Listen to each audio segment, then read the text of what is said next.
Terve, olen Rasmus Almqvist ja olen ottanut tehtäväkseni vaikuttaa Kirkkonummella sellaisiin asioihin, joita koen vääriksi, hölmöiksi tai joita muuten vaan tulisi muuttaa. Yksi tällainen asia on Metsäpirtti-nimisen dementiayksikön kohtalo. Joku teistä saattaa muistaa lokakuussa tehtyä videota, jossa kävin läpi Metsäpirtin tilannetta ja silloin käynnissä olevia suunnitelmia. Videon viesti oli selkeä. En usko, että perusturvalautakunnan päätösehdotus syyskuusta Metsäpirtin ympärivuorokautisen toiminnan lopettamisesta on taloudellisesti järkevä. Perustelen tätä lokakuisessa videossa tarkemmin, joten käy ihmeessä kurkkaamassa, mitä mä siellä oikein höpisen.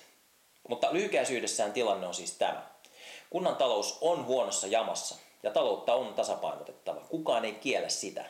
Kunnan hallitus on antanut vuodelta 2014 talousarvion, joka on perusturvan osalta noin 3,6 miljoonaa euroa pienempi kuin mitä perusturva itse on kertonut tarvitsemansa.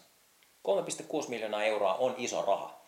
Perusturvan virkamiehet ovat myös todenneet, ettei tähän kehykseen päästä pelkästään toimintaa tehostamalla, vaan että se myös edellyttää toiminnan laadullista että määrällistä heikentämistä.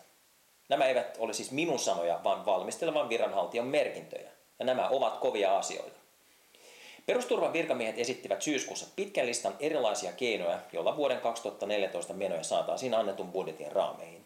Yksi tällainen keino oli Metsäpirtin ympärivuorokautisen toiminnan lopettaminen ja tässä käytössä olevan tilan siirtäminen toiseen käyttöön. Tämä ei sinänsä ole mikään huono ehdotus, sillä tämä siirto-operaatio säästäisi sekä henkilöstökuluja että ylläpitokustannuksia. Ajatus on seuraava. Jos Metsäpirtissä olevat 8 dementiapotilasta siirretään vieressä olevaan Vulskotiin, on mahdollista pyörittää toimintaa hiukan pienemmällä henkilöstömäärällä. Virkamiehet ovat laskeneet, että yöaikaisesta henkilökunnasta on tällöin mahdollista vähentää 2 vakanssia. Ja koska yötyö on korkeammin palkattua kuin päivä- ja ilta-aikainen toiminta, säästäisi tämä kunnalle noin 98 000 euroa. Mutta, tämä siirto-operaatio ei olekaan ihan näin mutkaton. Esille nouseekin 4 erittäin vaikeata kysymystä. Vulskotiin on tehtävä merkittäviä muutoksia niin talon sisällä kuin sen ulkopuolella, jotta näiden ikäihmisten lainmukaiset palvelut olisi mahdollista turvata. Kysymys onkin, kuinka paljon tämä remontti ja uudisrakentaminen tulee loppupelissä maksamaan.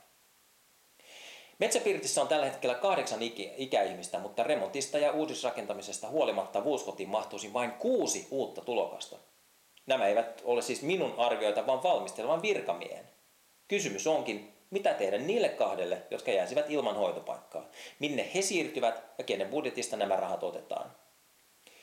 Koska Metsäpirtti on oma tulosyksikkönsä ja tarkoituksena on vähentää yöhoitajien määrää ja mahdollisesti muuttaa nykyisiä työsopimuksia, kysymys kuuluukin, onko tässä koko asiassa otettu huomioon lain vaatimat YT-menettelyt?